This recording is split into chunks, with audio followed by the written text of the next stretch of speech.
Okay, hey y'all. Okay, so I'm trying this new look, this new wig thing. I've had this for a long time. I'm still trying to debate if I like it on me. Y'all let me know what y'all think. But anyway, this collab is with some beautiful women, and we are here in support of Domestic Violence Awareness Month.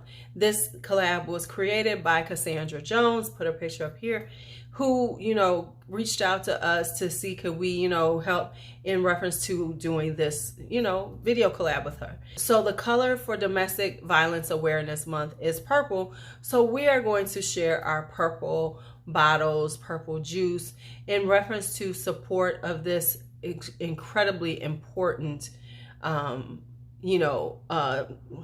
don't even know how to say it, y'all, but in reference to this incredibly important issue out there, because domestic violence is it's just insidious, and it's so widespread. And so anyway, we're gonna in support and in reference to this month, we're doing this. So let me get started and let me stop rambling. Let's go ahead and talk.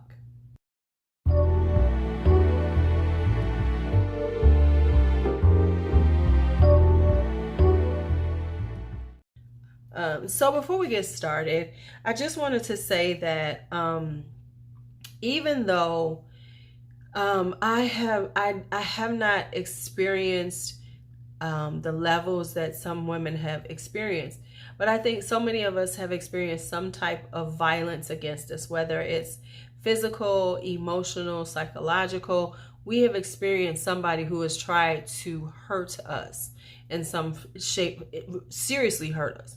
And I did at one point, and I think I lived my life like not really feeling like, not understanding that it was terrible and knowing people who had went through it.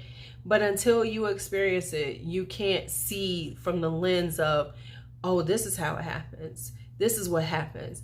And so there was a man who tried to abuse me, who tried to, and but I fought him. But by dealing with it, I saw how this works, and he was very insidious, and he was very, very helpful, and wanted to be, everything in my life, and that was a red flag to me. But he kept pushing, and he kept pushing, and he kept pushing, to the point that, I didn't want to see him anymore. He kept pushing to see me.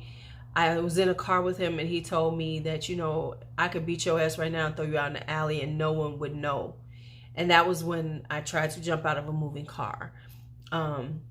But I wound up having to get orders of protection. I had to do a lot in reference to get him to leave me alone. So saying that, I'm saying this, that no, he didn't beat me. He didn't, because I was tough and I fought back.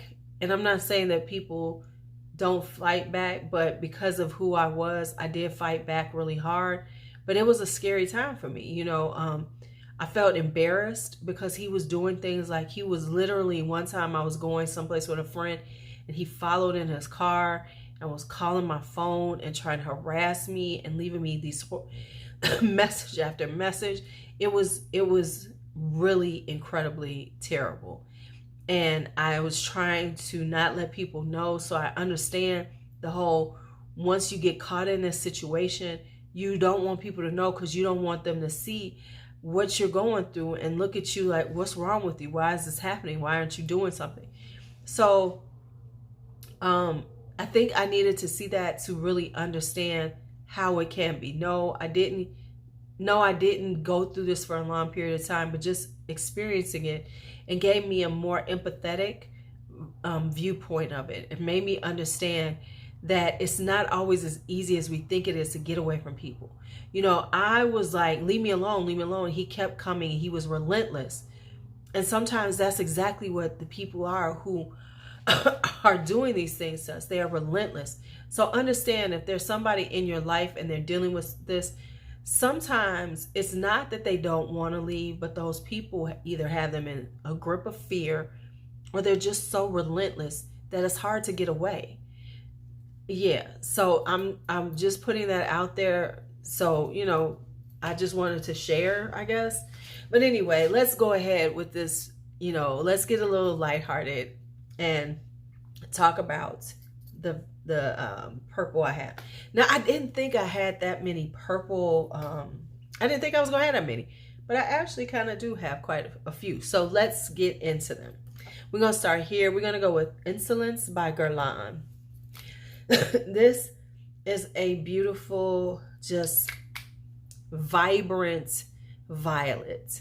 And this is what got me started on iris. It's got the powderiness of it, of the, you know, violet iris combo, but it's just so vibrant and so beautiful that I fell in love with iris because of it.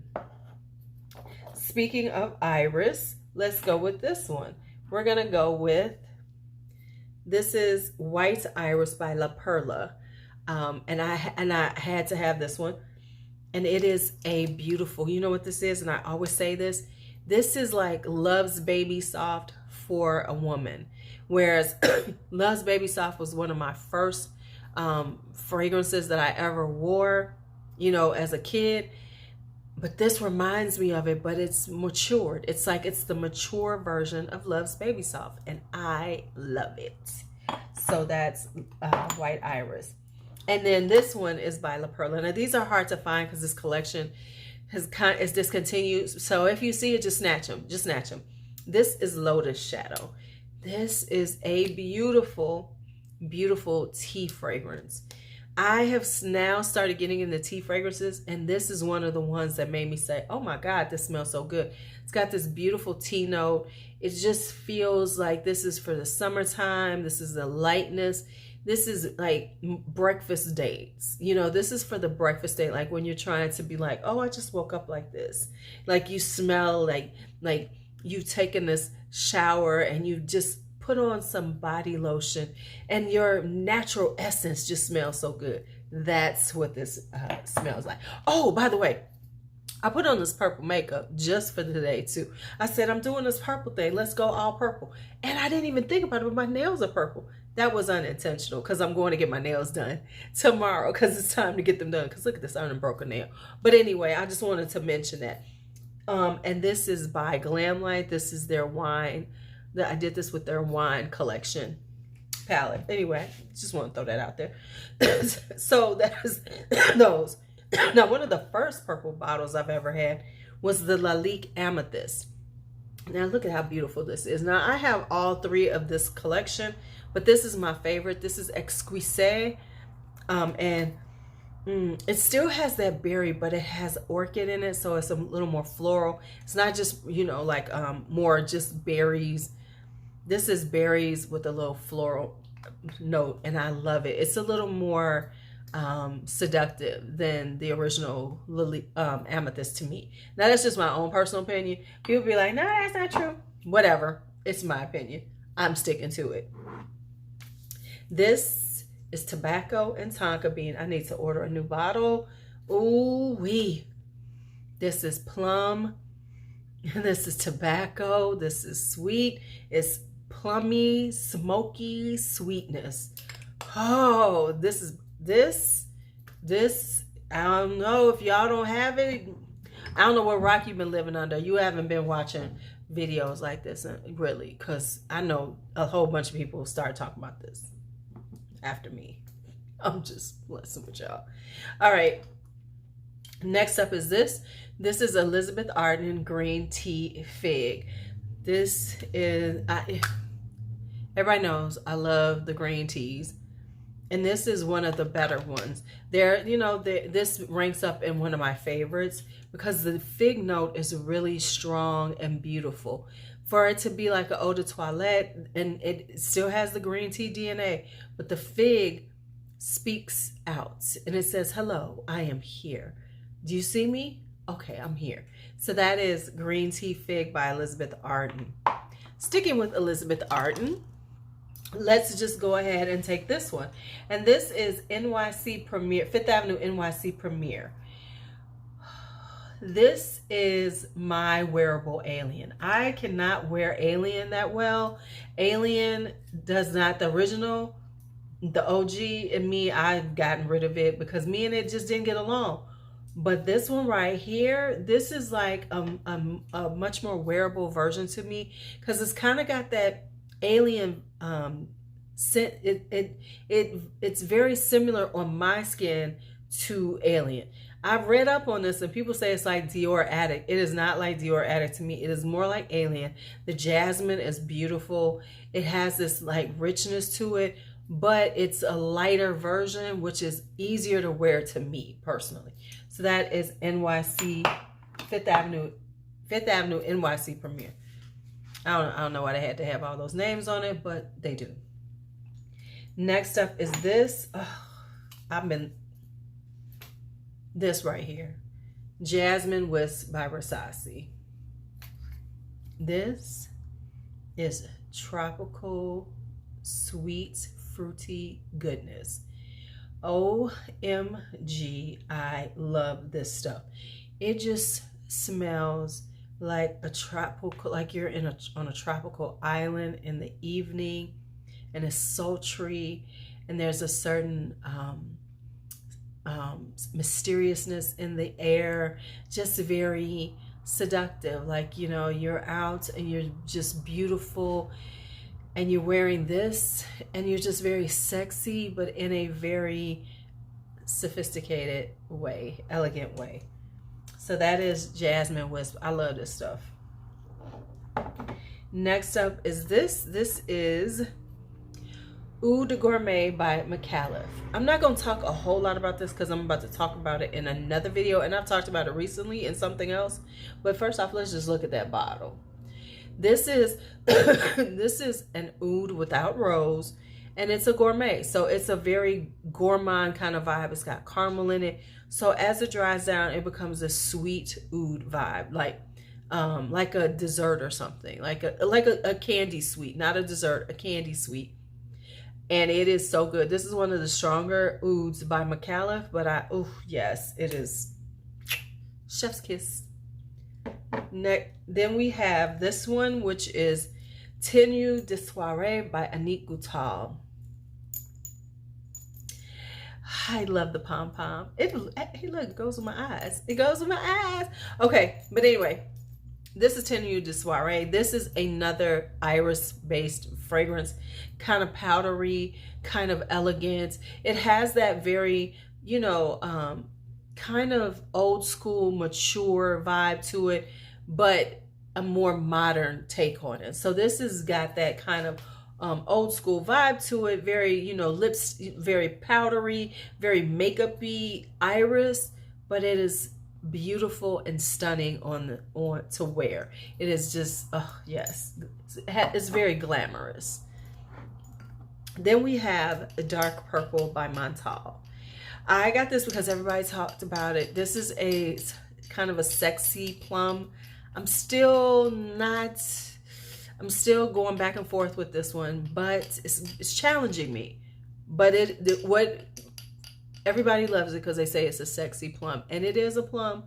I'm not gonna say necessarily that it's sexy yet, but I'm still working on it.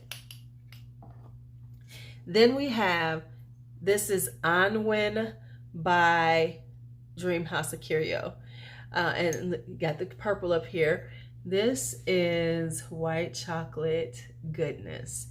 You have to smell Dreamhouse-ikiryo to understand his fragrances. It is so tasty. This is a gourmand for you, but it is a very unique kind of otherworldly gourmand. It's got the white chocolate in it. It is, he's one of my people now. I love me some Dreamhouse-ikiryo, and there's some more that I need, and he has new ones coming out. So if you've never heard of Dreamhouse-ikiryo, you need to check him out. That's Vincent. And finally, this is my last one, and I decided to go with one of my favorite houses. This is Lilac Love by Amouage. Now, this one isn't for everybody. It has this sweetness to it, and it's definitely got this lilac scent to it. If you've ever smelled lilacs in the springtime, it definitely has that lilac. It's not for everybody because it has a sweetness to it, and it, you know, they put a little you know, the notes with amouage, they take you places. They're never linear. They have levels to them. And so this one, I would never say blind buy. You should always try this one out. But it is just this, let me just put it on my skin. Let me just put this one on my skin because I haven't worn this in a while. But it's got the lilac. It's got it's the florals. There's a sweetness to it, but then there's also this muskiness to it and woodiness. Yes, lilac love is gorgeous. So there's that. So those are all my purple fragrances that I could come up with. So what purple do you have in your collection? Go on and put that in the comments. I know I haven't been asking y'all to do this kind of stuff lately, but I want y'all to do it now. All right, see you later. Have a great day. Be bold, be brave, be fearless, be free.